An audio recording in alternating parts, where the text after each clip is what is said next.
Glória a Deus, aleluia. Que a graça e a paz do nosso Senhor Jesus Cristo esteja sobre a igreja nessa noite, em nome de Jesus Cristo, irmãos.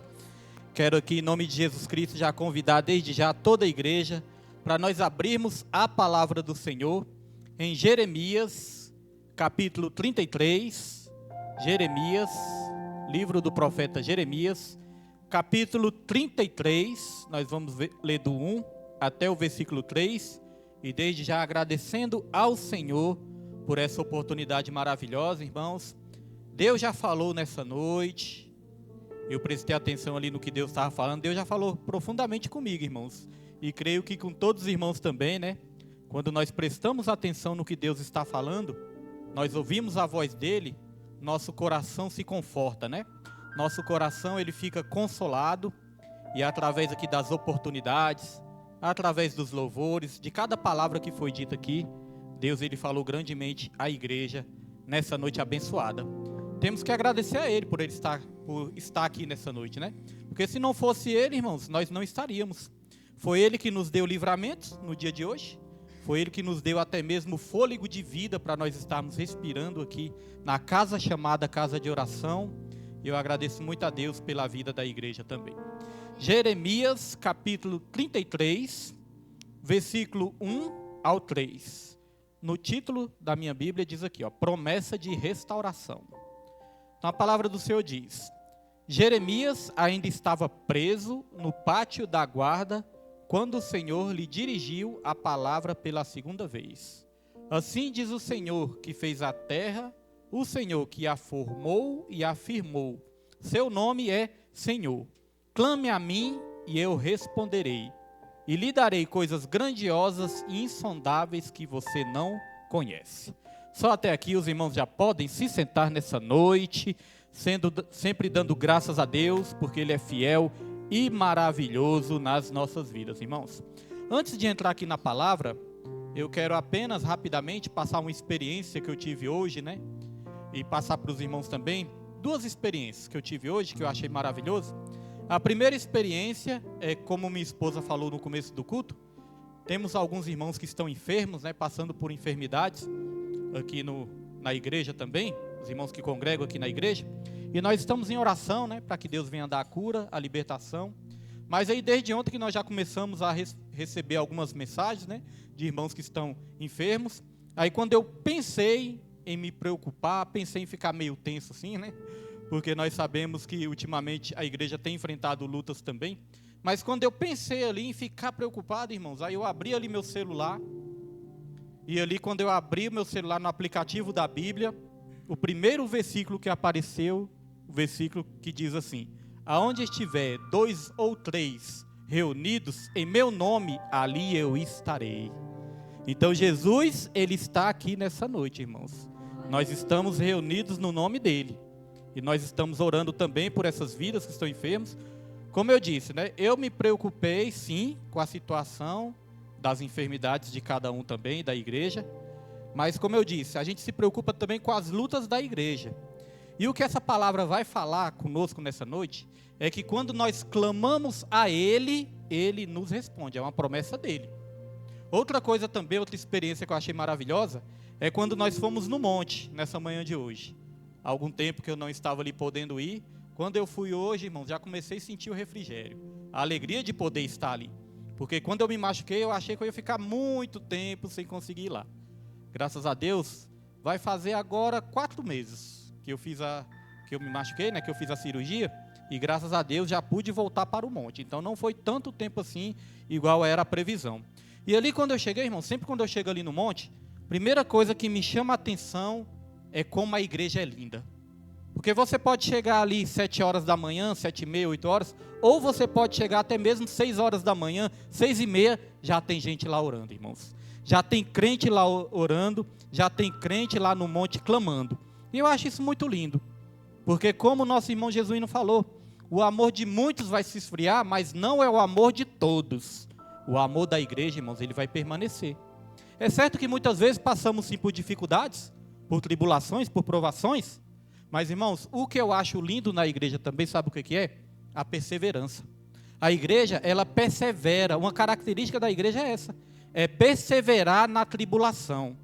Porque quando está tudo bem é fácil você se manter ali firme. Mas é na provação, é nos problemas, nas dificuldades que a igreja mostra como que a igreja é linda perseverando. E este mundo, irmão, só não se acabou ainda em corrupção, porque a igreja ainda é sal e é luz nessa terra.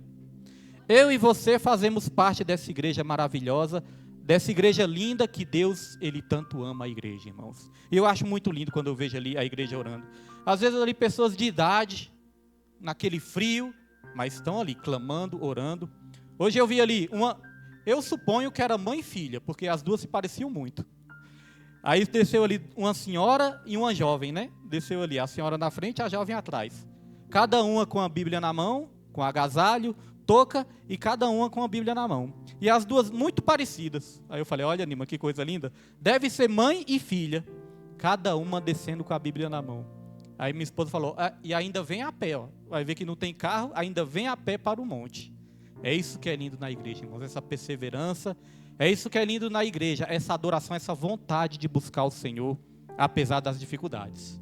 Então, entrando aqui na palavra, irmãos, no contexto dessa palavra, os irmãos observaram que Jeremias, ele estava preso. Aqui fala que ele estava preso no pátio da guarda. E aí o Senhor lhe dirigiu a palavra pela segunda vez. No contexto de todo o livro do profeta Jeremias, nós vemos que o profeta Jeremias, ele foi muito usado para alertar a igreja. Ele estava falando de um cativeiro ali que o povo de Judá teria que passar. Jeremias profetizou para o povo de Judá, e ele estava sempre alertando, olha, vocês vão ter que passar por um cativeiro. A cidade vai ser invadida, a cidade vai ser destruída, e nós vamos ser levados ao cativeiro. E aí, irmãos, o motivo dele ser preso foi esse. O motivo dele ser preso foi porque ele alertou sobre o cativeiro que viria, sobre a destruição que viria. Ele alertou e ele não gostaram, as autoridades não gostaram desse alerta, porque as autoridades queriam ouvir ali palavras agradáveis, mas ali Jeremias chegou com a palavra dura. E como eles não gostaram, eles prenderam Jeremias. Então é nesse contexto que a palavra de Deus veio até Jeremias. Se a gente olhar bem, irmãos, na geração que a gente vive também, muitas vezes acontece isso. Se o profeta pregar coisas boas, coisas agradáveis, o profeta vai ter ali muitos seguidores, muitas pessoas que vão dar ouvido ao profeta. Mas quando o profeta pregar alerta, que Jesus está voltando, que é preciso consertar a nossa casa, ali nem todos também vão se agradar do profeta. Foi assim nesse contexto também. Pegaram o profeta, perseguiram o profeta. Jeremias chegou um tempo que ele foi até jogado no poço. E nessa parte aqui que nós chegamos, da palavra do Senhor, ele estava preso. Mas Deus, ele nunca abandonou Jeremias e ele nunca deixou de falar com Jeremias. Ele dirigiu a palavra a Jeremias e falou, clama a mim e responder-te-ei. Anunciar-te-ei coisas grandes e ocultas que ainda não conheces. E como é bom clamar ao Senhor. Porque muitas vezes, irmãos, nós temos a tendência de ficar preocupados, de ficar tensos, e muitas vezes com essa preocupação, com essa tensão, às vezes nossa confiança diminui, às vezes nossa fé diminui também, aí nós temos a tendência de fazer, sabe o quê? De tomar decisão precipitada, de às vezes tomar uma decisão que vem do nosso próprio entendimento, porque às vezes nós estamos tão preocupados com uma situação, que nós queremos resolver logo, às vezes nos falta paciência. Mas o perigo disso tudo é quando nós queremos resolver com o nosso próprio entendimento. Quando nós queremos resolver, irmãos, da nossa maneira. Quando nós queremos resolver do nosso jeito. Esse que é o perigo. Porque se a gente fizer isso, nós vamos tomar uma decisão precipitada. E eu estava meditando sobre as decisões precipitadas e as escolhas precipitadas que nós podemos tomar muitas vezes. E olha só que interessante. Tem decisões que nós vamos tomar que são pequenas decisões. Então essas pequenas decisões, essas pequenas escolhas que nós temos que fazer, se a gente errar, não vai trazer grandes consequências. Vou dar um exemplo aqui. Muitas vezes nós ficamos na dúvida se vai chover ou se não vai chover, e às vezes a previsão do tempo fala, vai chover. E às vezes a gente não acredita na previsão do tempo, né? Então às vezes a previsão do tempo fala, vai chover, aí nós falamos assim, não, mas eu não acredito não, acho que não vai chover não. Não vou levar o guarda-chuva. Aí a gente não leva o guarda-chuva, né? E quando nós não levamos o guarda-chuva, o que acontece? Aí cai aquela chuva abençoada, né? Mas isso aí não vai trazer grandes consequências, não. Porque, como diz o ditado popular, nós não somos feitos de açúcar. Se a gente tomar uma chuva, né, irmãos, não vai trazer grandes consequências. Muitas vezes pode trazer um resfriado, mas não traz grandes consequências. Ou seja, muitas vezes nós fazemos pequenas escolhas, erramos nessas escolhas, nessas decisões, mas não traz aquela consequência tão danosa para as nossas vidas. Mas tem escolhas que nós fazemos, que a Bíblia fala que pode ser escolha de vida e de morte. Irmãos, escolha de vida e de morte. Deus, ele falou, eis que coloco diante de vocês a vida ou a morte, a bênção ou a maldição. Escolha, pois, a vida para que viva bem você e os seus descendentes. Então perceba que dependendo da escolha que a gente fizer, nós corremos o risco até de perder a vida, e tem escolhas que nós fazemos que nós corremos o risco até de perder a salvação. Então nós temos que ouvir a voz de Deus. Agora aqui fala, irmãos, que Deus, ele vai falar conosco se a gente clamar. E clamar é um pouco diferente de orar. Porque oração envolve várias coisas. Oração envolve comunhão, oração envolve gratidão, oração envolve intimidade com o nosso Senhor, oração envolve adoração ao nosso Deus, oração nós podemos fazer em voz baixa, oração nós podemos fazer de joelho, sentado, deitado, em pé, oração nós podemos fazer de qualquer maneira. Mas aqui a palavra está falando de clamar. E o que significa clamar? Clamar é pedir intensamente. Clamar é suplicar. Clamar, no mais popular ainda, clamar é implorar. É pedir com muito mais vontade. Você já clamou por alguma situação difícil que você já passou? Eu posso dizer, irmãos, que as orações mais profundas que nós fazemos é quando nós estamos passando por um momento difícil. É ou não é verdade? Porque às vezes quando está tudo bem, às vezes a gente ora ali só para cumprir tabela. A Bíblia diz que eu tenho que orar, então eu vou orar hoje. E às vezes nós estamos ali, muitas vezes se colocamos de joelho. Eu já tive a dúvida, irmãos. Muitas vezes acordei de madrugada ali, me coloquei de joelho. Aí teve certa vez que eu fiquei na dúvida. Eu estava ali e pensei, Senhor, eu estou acordado ou estou dormindo? Não sabia nem se eu estava acordado ou se eu estava dormindo. Senhor, eu estou sonhando ou eu estou orando? O que eu estou fazendo mesmo?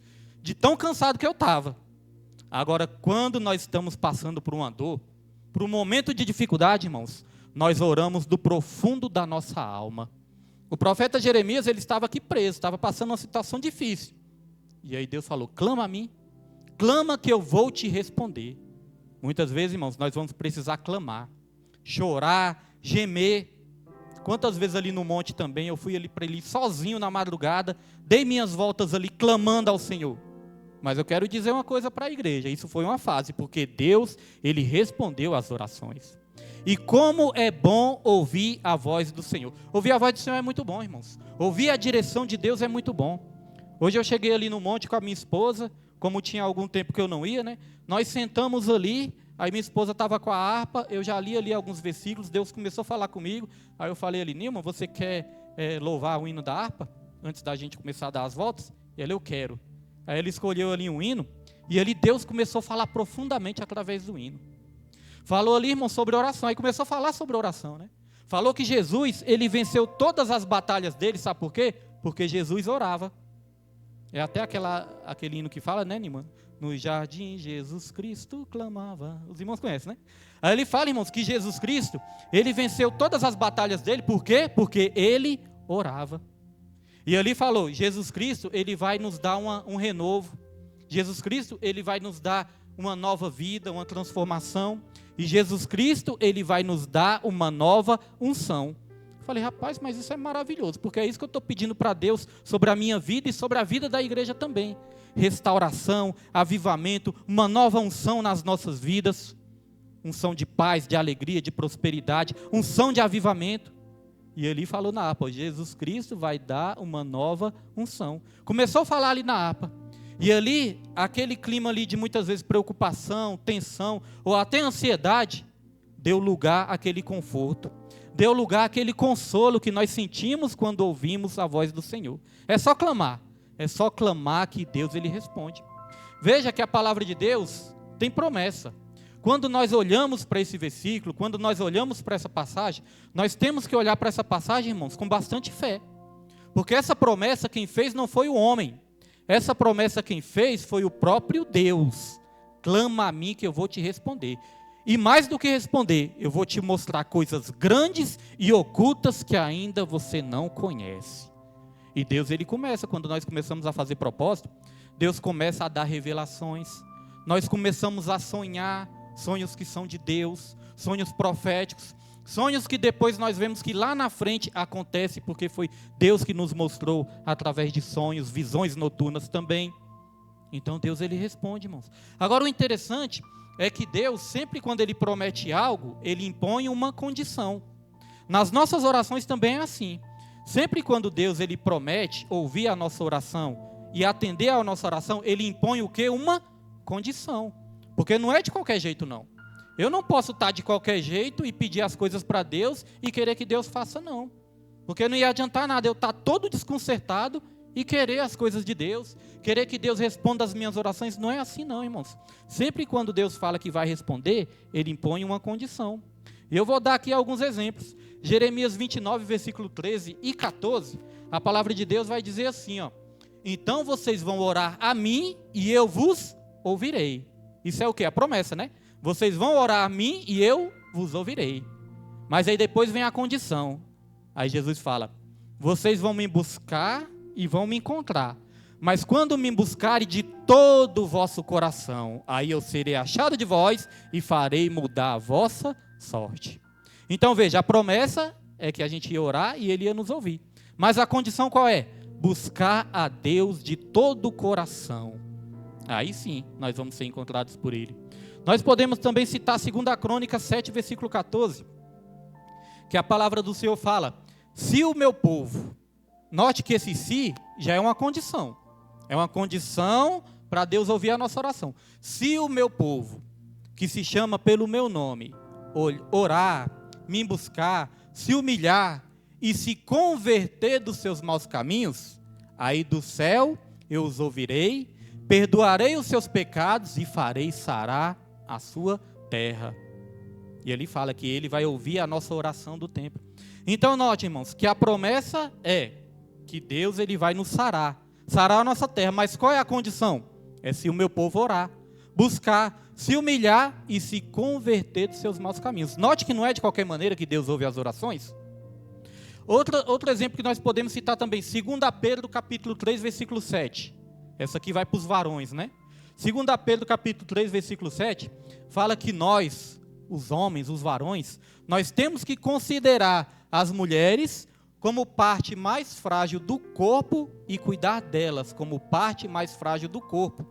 E aquelas que têm promessa também de Deus, para que as nossas orações não sejam impedidas. Está vendo?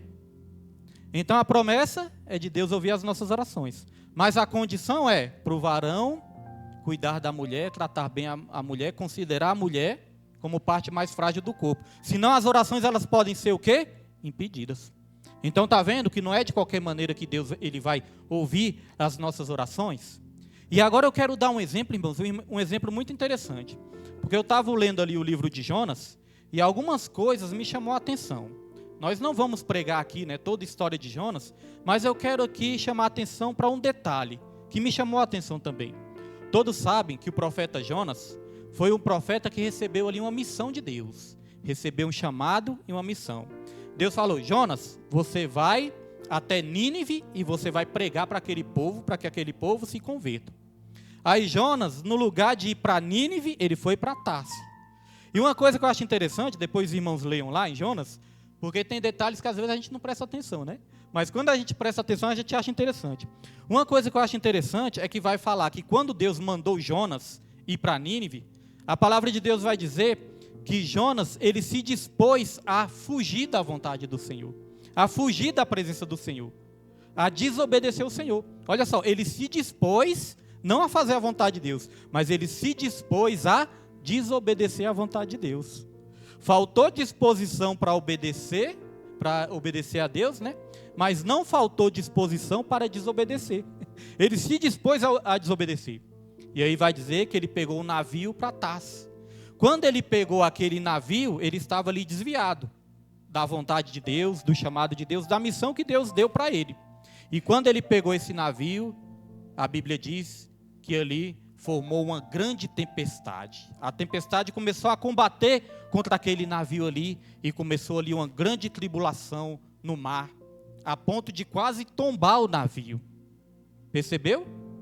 Quando o crente está desviado da vontade do Senhor, Deus ele envia uma tempestade. Não para matar o crente, irmãos, mas para trazer o crente de volta para a vontade dele. Então Deus mandou essa tempestade ali. Uma coisa também que eu achei interessante é que todos ali, tripulantes do navio, começaram a orar.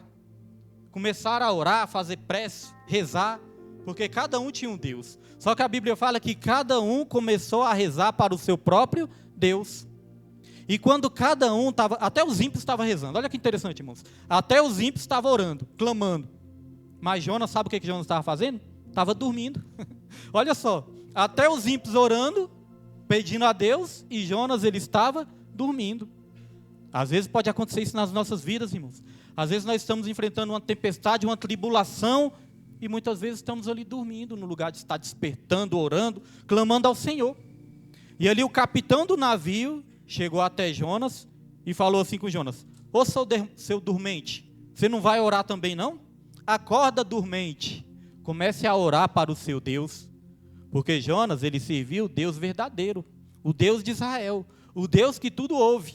Aí o capitão começou a orar, começou a pedir para ele orar para esse Deus.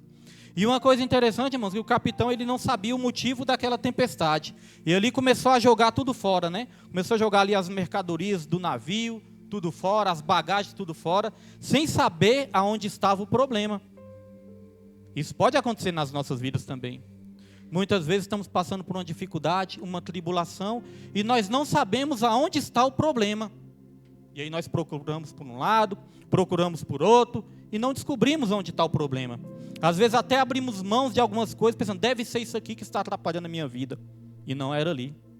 E ali, irmãos, o próprio Jonas descobriu, o próprio Jonas ali sabia que o problema era ele mesmo. O problema não era o navio, o problema não era a natureza que estava bravia nesse dia, o problema não era a bagagem que estava no navio, não.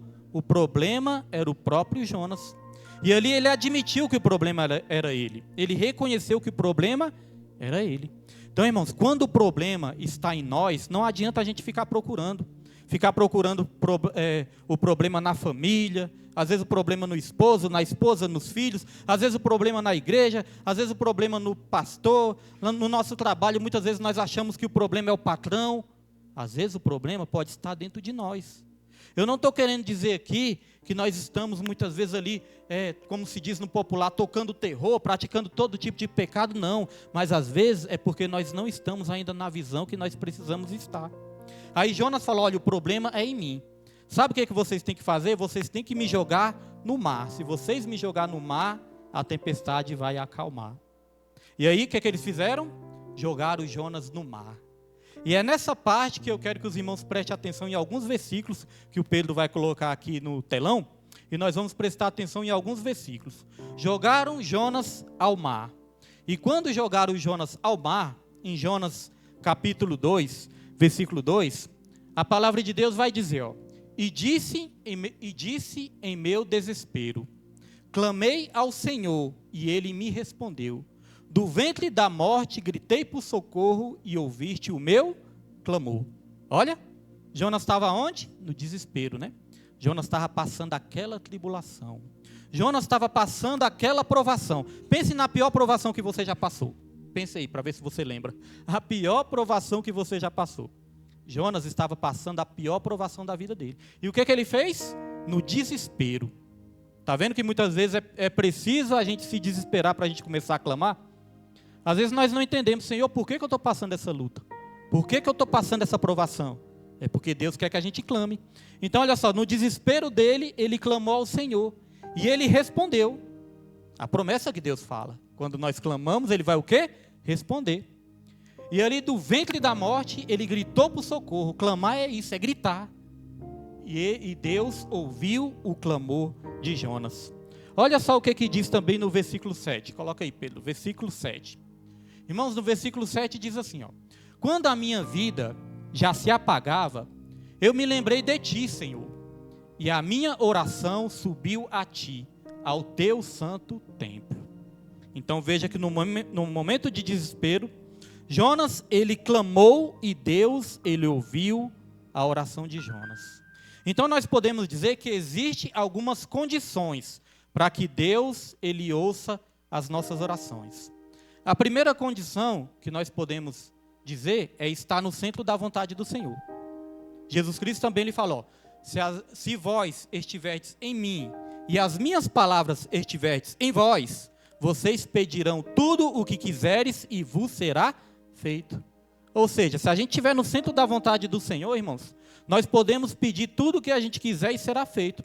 Pastor William, tudo que eu quiser, um carro do ano, uma Ferrari, uma mansão, dinheiro. Aí nós já pensamos isso, né? Tudo o que eu quiser. Não, irmãos, esse versículo tem uma explicação. A Bíblia fala: se vós estiverdes em mim e as minhas palavras estiverdes em vós. Ou seja, quando nós estamos no centro da vontade de Deus, a nossa vontade vai estar alinhada à vontade dele. Nós vamos querer aquilo que ele quer para as nossas vidas. Nós vamos saber escolher a vontade dele, não a nossa vontade. Então, quando a nossa vontade está alinhada com a vontade de Deus, não tem como dar errado. Porque nós vamos pedir não apenas aquilo que nós queremos, mas nós vamos pedir aquilo que nós precisamos, irmãos. Nós vamos pedir para o Senhor. E aí não tem como Deus não responder, porque a nossa vontade vai estar alinhada a ele. Então, a primeira condição que nós temos que ter para que Deus ouça as nossas orações é estar no centro da vontade dele, é estar obedecendo a palavra dele. Não estou dizendo que nós conseguimos ser perfeitos, mas se esforçar para cumprir os princípios bíblicos, para obedecer a palavra de Deus. Tem muitas vidas que não estão conseguindo ter as suas orações respondidas porque estão fora da vontade do Senhor. Porque quando Jonas estava fora da vontade do Senhor, a Bíblia vai dizer que ele se arrependeu. A Bíblia diz, irmãos, que ele se arrependeu profundamente quando estava no ventre do peixe. Quando ele viu que ele ia morrer, quando ele viu que a vida dele estava no fim, aí ele se arrependeu profundamente. Depois os irmãos leiam Jonas capítulo 2, que ele fez uma oração muito bonita também. Ele orou ao Senhor do ventre do peixe.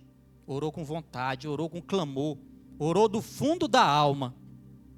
Então a primeira condição é essa: estar no centro da vontade do Senhor. E quando não estivermos, nos arrepender de não estar fazendo a vontade de Deus. E a segunda condição, pastor, para que Deus possa ouvir a nossa oração. Olha só, irmãos, eu quero ler aqui o versículo 9 com os irmãos. Olha a segunda condição para que Deus possa ouvir a nossa oração. Versículo 9, Pedro, coloca aí no telão. Versículo 9 diz: mas eu, com um cântico de gratidão, oferecerei sacrifícios a ti.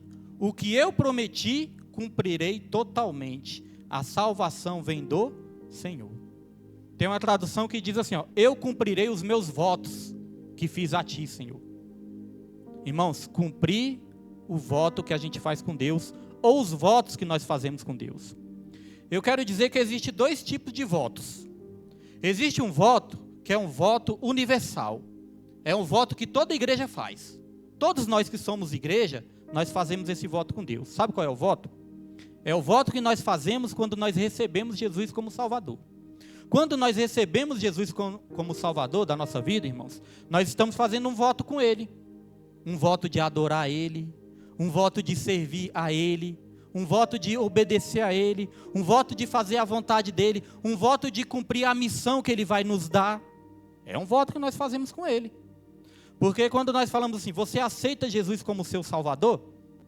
Aí nós falamos, né? Aceito, eu aceito Jesus como o meu Salvador. Só que Jesus, Ele só é Salvador de quem Ele é Senhor. Não é a questão de aceitar Jesus só como Salvador, é aceitar Jesus como Senhor também. Certa vez Jesus ele falou: por que vocês me chamam Senhor, Senhor, mas não fazem o que eu mando? Então, né, irmãos, nós podemos chamar Jesus de Senhor, né? Mas se a gente não estiver fazendo o que Ele manda, será que Ele está sendo o nosso Senhor? Muitas vezes o nosso próprio Senhor somos nós mesmos. Quando nós fazemos a nossa vontade, o nosso Senhor está sendo o nosso próprio ventre. Então Jesus Cristo ele falou: não adianta me chamar de Senhor, Senhor, se não estiver fazendo o que eu mando. Então Jesus ele só vai ser Salvador de quem Ele é Senhor. Quando nós aceitamos Ele, nós aceitamos todas essas condições também nas nossas vidas.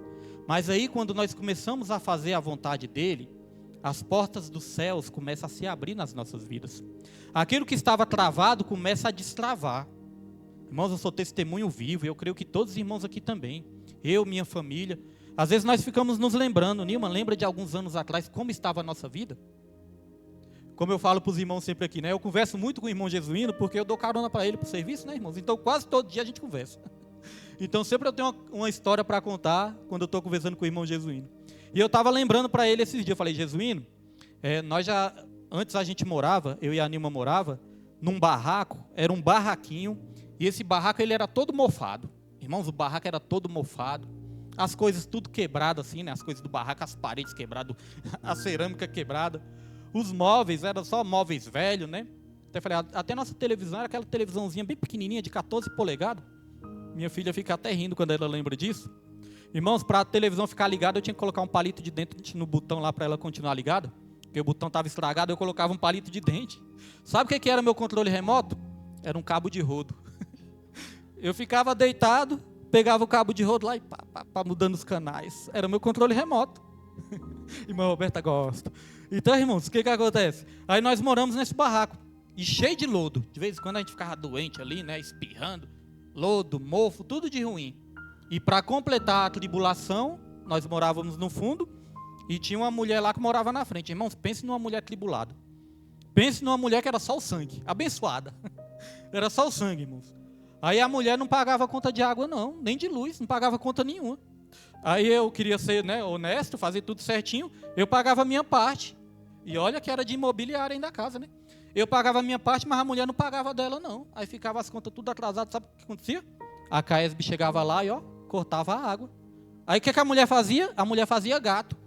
Só que aí o gato não deu certo, aí sabe o que aconteceu? Começou, irmãos, a alagar a casa toda. Começou a vazar água, alagava, e água para a rua. A casa não chegava, né, a alagar a casa, mas a rua alagava, a calçada alagava, a água descendo para a rua, CAESB ia lá direto, irmãos.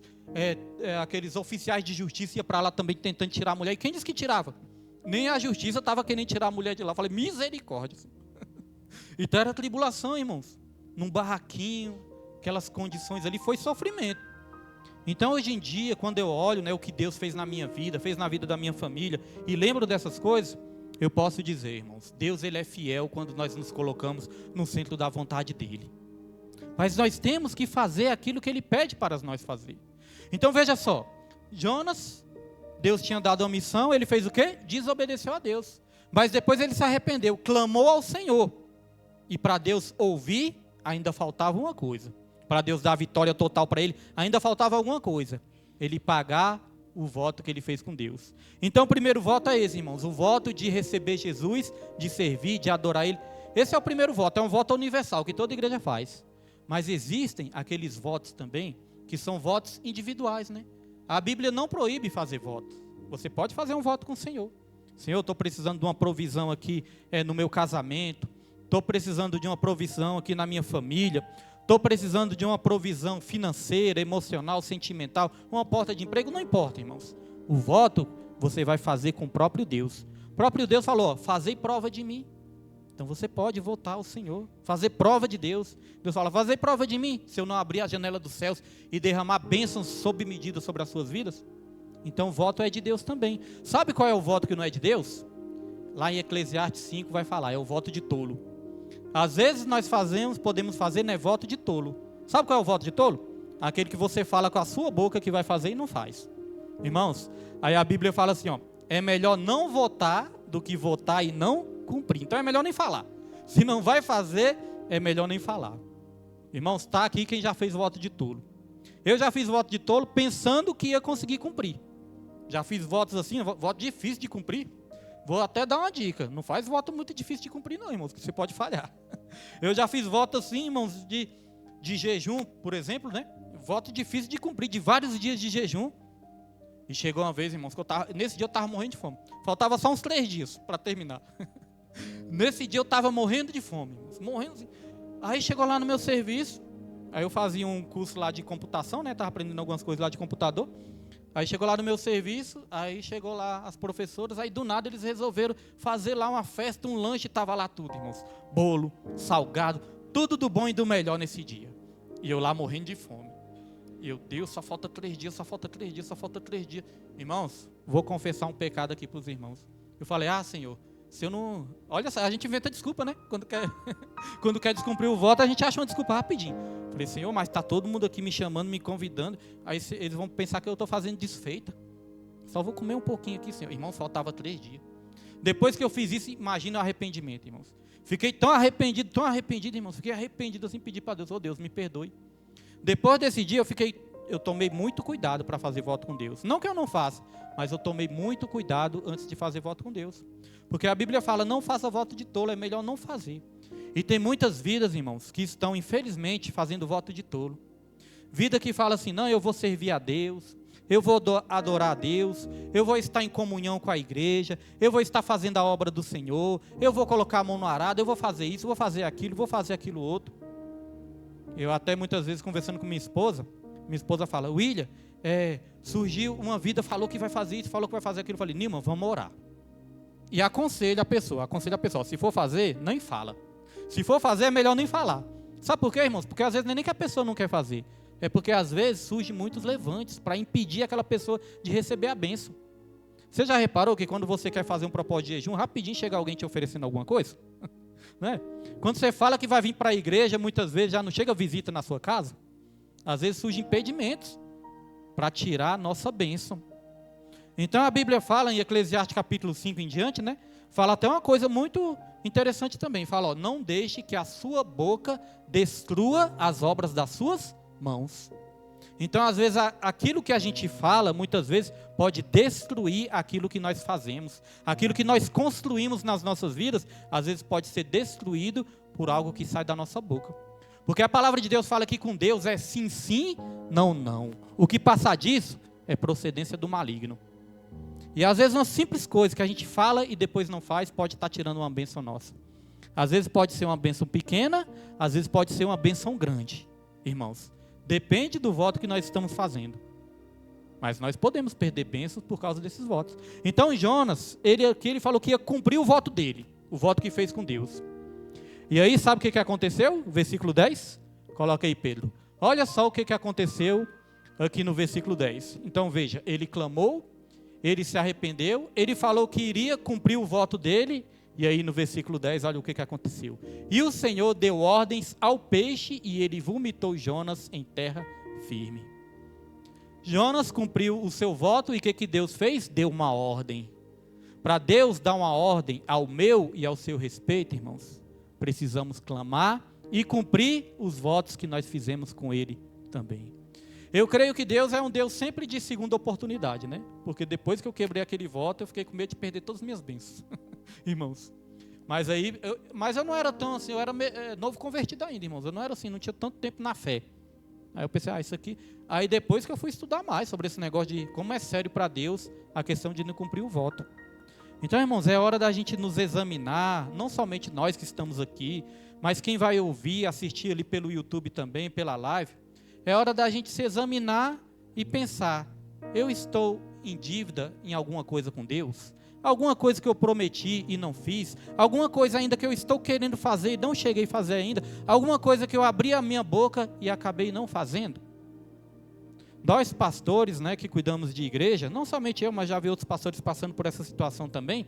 Às vezes acontece muito isso, irmãos. Pastores, eles recebem muitas promessas. Promessas de vidas que vão somar, promessas de vidas que vão ajudar. Mas não é todos que cumprem a promessa. Às vezes o pastor fica numa falsa expectativa. Às vezes o pastor fica numa falsa esperança. E isso é muito dolorido quando você conta com alguém e depois você vê que aquele alguém virou as costas para você. É ou não é verdade? Antes de abrir esse ministério aqui também, antes de abrir a gente estava ali jejuando, orando, e várias vidas chegavam em mim, chegavam na minha esposa, vamos, estou junto, estamos junto, vamos, estou contigo e não abro. E aí, irmãos, quando chegou a hora que eles viram que eu ia abrir mesmo, alguns, né? Quando viram que chegou a hora que eu ia abrir mesmo o ministério, cadê? Sumiram, irmãos. E a promessa só ficou no vazio. Até pessoas que estavam ajudando ali na hora, até pararam de ajudar. Não é nem que não continuaram, mas pararam de ajudar também assim na hora. E aí é a hora que a gente fica assim, triste, né? A gente se chateia, fica triste. Mas aí, é como já foi dito aqui hoje, irmãos. O nosso socorro, ele vem do Senhor. Não é do homem. Sabe por que nós nos decepcionamos? Nós nos decepcionamos por culpa nossa mesmo. Nós só nos decepcionamos porque muitas vezes nós colocamos uma expectativa muito alta no ser humano. E o ser humano é falho. O ser humano pode falhar. Da mesma maneira que já falharam comigo, eu já falhei também muitas vezes com as pessoas também. Nós somos falhos, irmãos. Então a nossa esperança, a nossa expectativa, o nosso clamor tem que ser direcionado a Deus e não ao homem. É claro que o homem também é ferramenta de Deus nessa terra para nos ajudar. Eu entendo o seguinte, esses dias eu falei para minha esposa, falei, Nilma, a igreja, ela depende do Espírito Santo. Só que ali depois eu falei o resto do contexto, né? Falei, só que o Espírito Santo, ele usa o homem como ferramenta. O Espírito Santo, ele nos usa como ferramentas, irmãos. Nós podemos dizer assim, ó, ninguém é insubstituível na igreja. É verdade, ninguém é insubstituível na igreja, né? Porque a Bíblia nos ensina um princípio, que quando um não quer, Deus vai lá e levanta outro para fazer. Esse princípio realmente existe. Mas nós podemos dizer, irmãos, que nós somos sim muito importantes na obra do Senhor. Não é que Deus precisa de nós, nós que precisamos dele. Mas na obra do Senhor, todos nós temos a nossa importância. Se o Samuel faltar, ele vai fazer falta. Quando a Júlia falta, ela faz falta. Quando o Vitor falta, os irmãos faltam.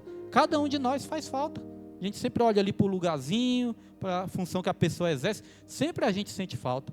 Quando faltam os irmãos que ficam ali na porta, faz falta também. Não é, irmãos? Se o pastor faltar, vai fazer falta. Não sei, o pastor não sei se faz falta não, mas os irmãos, né, irmãos? Então o que acontece? Todos nós somos importantes na obra do Senhor. E para nós termos a nossa vitória, para Deus dar uma ordem sobre as nossas vidas, é cumprir com os nossos votos diante de Deus. Tanto o voto universal, como o voto também individual com o nosso Deus, irmãos. Aí Deus dá a vitória. E nós estamos enfrentando muitas lutas, muitas batalhas ultimamente, mas de ontem para cá, Deus ele tem alegrado o meu coração. Apesar de algumas preocupações, Deus tem alegrado o meu coração. Eu até falei para alguns irmãos algumas decisões que a gente estava ali pensando, orando para tomar algumas decisões, né, irmãos? Então eu comecei a clamar, comecei a fazer propósito com a minha esposa. E aí Deus tem alegrado o meu coração e Deus tem me mostrado, meu filho, você tem que ser muito grato. Sabe por quê, irmãos? Ontem eu estava lá em casa, foi antes de ir para o evangelismo, não foi antes a notícia do meu amigo, né? Antes de ir para o evangelismo, eu estava lá em casa, aí nós temos um grupo lá do serviço, e nesse grupo ali, a gente recebe todas as notícias do nosso serviço, né? E aí no grupo colocou a foto do meu amigo ali. Quando colocou a foto, sempre quando coloca a foto de alguém, meu coração já aperta. Porque quando coloca a foto é alguém que morreu, né? Alguém que faleceu. Mas ali já colocou a foto, irmãos, com aquela homenagem póstuma, né? Que as pessoas fazem. É com muito pesar que eu comunico tal a morte. Aí quando eu vi ali o meu amigo, o rosto do meu amigo, eu confesso que ontem eu senti, irmãos, ontem eu senti. Porque tem pessoas que vão, que a gente não é muito ligado, né, não tem muita intimidade. Tem pessoas que a gente sente mais. Então lá na Nova Capa eu já perdi várias pessoas conhecidas. Minha esposa até fala, nossa, mas lá morre gente, né? Mas é porque tem muita gente também, né? Tem muita gente, então volta e meia, tá morrendo alguém lá na Nova Capa. Aí ontem quando eu vi a foto desse meu amigo, eu confesso que eu senti. Eu fiquei abalado, eu senti. Minha esposa estava lá no trabalho ainda quando eu vi a primeira vez ali, né, a notícia.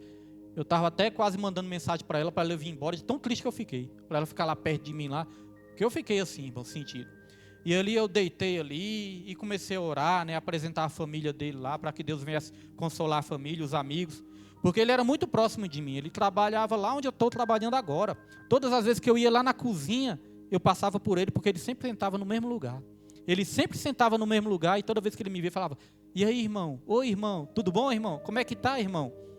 Irmãos, ele era uma pessoa alegre, uma pessoa que estava sempre brincando, uma pessoa sorridente, mas eu sempre sentia ali um vazio na alma dele. No olhar dele, sempre eu sentia um vazio na alma dele. E ali ontem, quando eu recebi a notícia, depois eu fiquei ali ouvindo, né, de alguns testemunhos de alguns amigos, aí eu entendi por que esse vazio na alma dele. Ele tinha alguns problemas de saúde, ele tinha um problema de sobrepeso, né, de obesidade, ele tinha esse problema também. Mas aí eu fiquei sabendo ontem que a mãezinha dele já havia falecido também. Então tinha um colega que era mais íntimo dele, que ele falou para o colega, falou, eu acho que a minha mãezinha já está me chamando. Só que a mãezinha dele já morreu, né? E ele já estava sentindo, irmãos, que estava chegando a hora dele também. Falou, eu acho que minha mãezinha já está me chamando. Aí esse meu colega falou para ele assim, não fala isso, a vida é tão boa. Você tem que cuidar mais da saúde, fazer uns exercícios físicos, cuidar da saúde. Não fala isso não, a vida é muito boa. Ore a Deus, clame a Deus, né? Mas ele já estava sentindo. Aí sabe o que aconteceu? Ele passou mal, deu ali aquele ataque cardíaco. É ataque cardíaco que fala, né? Parada cardíaca, não. Ataque cardíaco mesmo, né? Que dá na pessoa. Infarto. Aí deu aquele infarto nele lá. Aí ele foi para o hospital. Um amigo socorreu, levou ele para o hospital. Mas aí ele foi dispensado, né? Medicaram ele lá, trataram ele. Aí ele foi dispensado. Quando ele foi dispensado, foi na quinta-feira ele foi dispensado do hospital. Quando foi na sexta, ele resolveu fazer, sabe o quê? Ele resolveu ir trabalhar. Ah, sim, irmãos, mas antes dele trabalhar na sexta, na quinta-feira, ele foi lá no BRB, no banco, né? BRB, lá do serviço nosso. Ele foi lá e ele pegou uma quantia de dinheiro. Pegou ali uma quantia. Aí ele foi lá na irmã dele. Ele chegou lá na irmã dele, e essa irmã dele, irmãos, eles estavam de mal. Tinha muito tempo que ele não falava com a irmã dele. Aí ele chegou lá na irmã dele, se reconciliou com a irmã, pediu perdão para a irmã, e entregou a quantia na mão da irmã e falou: olha, essa quantia aqui é para você pagar as despesas do meu velório. Falou de jeito, irmãos, imagine, né, a irmã. Só que ele se reconciliou com a irmã, pediu perdão, e eu creio que nem nisso ele quis dar trabalho, né? Deixou as despesas lá. Aí na sexta-feira, ele foi para o trabalho. Tem a sede, né? Eu não vi ele na sexta-feira. No lugar dele lá onde nós estamos trabalhando, ele foi para a sede. Aí lá na sede, eu creio que ele foi despedir dos amigos, despedir da empresa, porque ele amava muito aquela empresa. Ele amava os amigos, amava os colegas. Ele brigava, né, para a gente ter melhores condições de trabalho. Ele era atuante. Aí eu creio que ele foi se despedir. Aí na sexta, o que acontece? Passou mal de novo. Aí fiquei sabendo que na madrugada de sábado, ele veio a falecer. Então percebe, irmãos, como nós temos que ser gratos a Deus? Porque às vezes nós olhamos para pequenas coisas, né, e pequenas coisas às vezes nos entristecem. Mas tem pessoas que estão sofrendo muito mais do que nós, irmãos. E a importância da gente limpar o nosso coração, a importância da gente se reconciliar, não deixar para amanhã, porque pode ser tarde demais. Ele ainda teve tempo de reconciliar com a irmã dele, mas muitas vezes nós ficamos adiando algo que é para a gente fazer. Então, nesses últimos tempos que Jesus está voltando, que a igreja está enfrentando lutas, enfrentando batalhas, irmãos, vamos fazer isso, clamar ao Senhor, estar no centro da vontade dEle, se esforçar para pagar os nossos votos com Deus, né, irmãos? Fazer a vontade dEle nas nossas vidas, que aí sim Ele vai estar ouvindo o nosso clamor e vai estar anunciando coisas grandes e ocultas que nós não conhecemos ainda. Amém, irmãos? Essa foi a palavra e quem crê aplauda o nome do Senhor nessa noite, irmãos, em nome de Jesus Cristo. Eu creio no Deus, irmãos, que